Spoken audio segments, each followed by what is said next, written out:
Hola, petits i petites! Avui us explicaré un conte molt bonic, ple de colors i personatges divertits. Prepareu-vos per conèixer una rateta molt especial.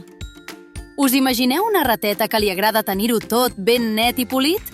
Doncs prepareu-vos, perquè la nostra amiga és així, una rateta que no parava mai de treballar. Aquesta rateta, que era molt neta i presumida, vivia en una caseta petita però molt acollidora.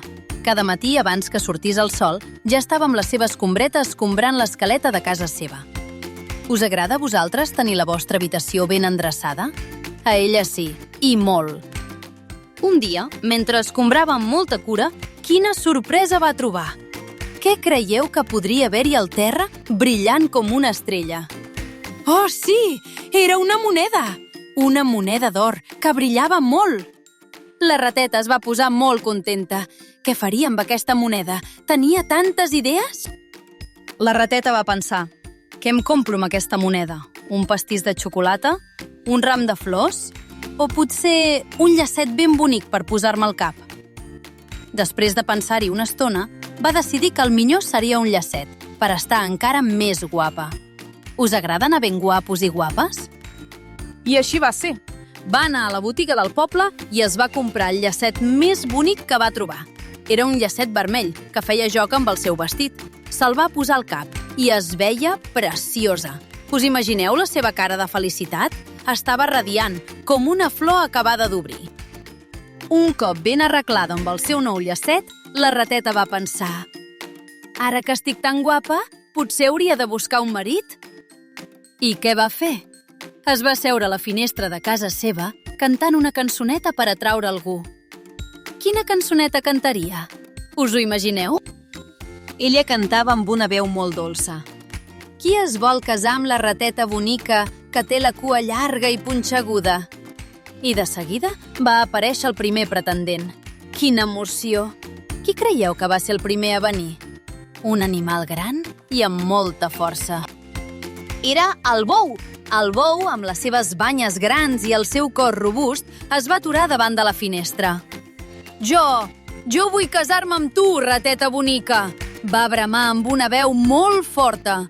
Era una veu tan forta que la rateta es va espantar una mica. Us fa por el bou?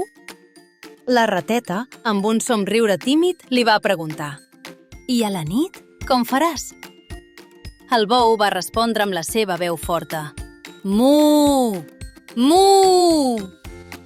La rateta, amb els ulls una mica oberts de por, va dir: ai, no, senyor bou, amb aquesta veu tan forta m'espantaràs. I el bou se'n va anar, una mica trist. Però la rateta no es va desanimar. Va seguir cantant la seva cançoneta, esperant que algú més aparegués. Qui creieu que seria el següent animal a voler casar-se amb la nostra rateta presumida? Algú que li agrada dir quiquiriquí? I sí, va aparèixer el gall, amb les seves plomes de colors i la seva cresta ben alta. Es va aturar davant de la finestra. Jo vull casar-me amb tu, rateta bonica! Va cridar el gall amb la seva veu de quiquiriquí. Era una veu molt xula, però també molt forta. La rateta li va fer la mateixa pregunta.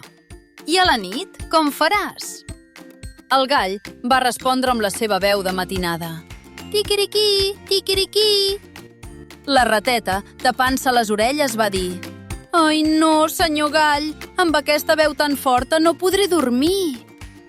El gall també se'n va anar, amb el cap una mica baix, però la rateta, que era molt optimista, va continuar cantant la seva cançoneta. Ja veieu, ella sabia el que volia. Qui més vindria a veure-la? Un animal que li agrada córrer molt ràpid. Després va aparèixer el gos. Amb la seva cua movent-se i la seva llengua fora, va dir: bup, bup, jo em vull casar amb tu, rateta bonica! La rateta, curiosa, li va preguntar: i a la nit, com faràs? El gos va lladrar fort: bup, bup, bup! La rateta va fer una ganyota: ai, no, senyor gos, amb aquests lladrucs tan forts no podré descansar! I el gos, amb la cua entre les cames, també se'n va anar. Pobra rateta! Semblava que ningú era el correcte, però ella no rendia mai. Va seguir cantant i cantant. De sobte va aparèixer un gat, amb els seus ulls verds i la seva cua llarga. Miau, Miau! Jo em vull casar amb tu, rateta bonica! Va miolar. La rateta, amb un somriure, li va preguntar: I a la nit, com faràs? El gat va respondre amb un miol molt suau. Miau, miau. La rateta va pensar: això sí que és una veu bonica i suau, però i si després em vol menjar? La rateta va recordar que els gats i els ratolins no sempre són amics. Què faria ara? Amb molta pena, la rateta va dir al gat que no podia arriscar-se. I el gat, amb un miol trist, també se'n va anar. La rateta va començar a pensar que potser no trobaria ningú, però just quan estava a punt de perdre l'esperança, va aparèixer algú petit i discret. Qui creieu que va ser l'últim a venir? Era un ratolí, petit i bufó, amb uns ulls brillants. Jo em vull casar amb tu, rateta bonica! Va piular amb una veu molt suau. La rateta va somriure. Era de la seva mateixa mida. La rateta li va fer la mateixa pregunta. I a la nit, com faràs? El ratolí, amb la seva veu dolça i discreta, va respondre: pip, pip, pip, amb un petonet i un somriure discret. A la rateta li va encantar. Quina veu tan tendra i bonica! Sí, amb tu sí que em vull casar! Va cridar la rateta plena d'alegria. El ratolí no feia soroll, no l'espantaria, i era de la seva mida. A més, la seva veu era dolça i amable.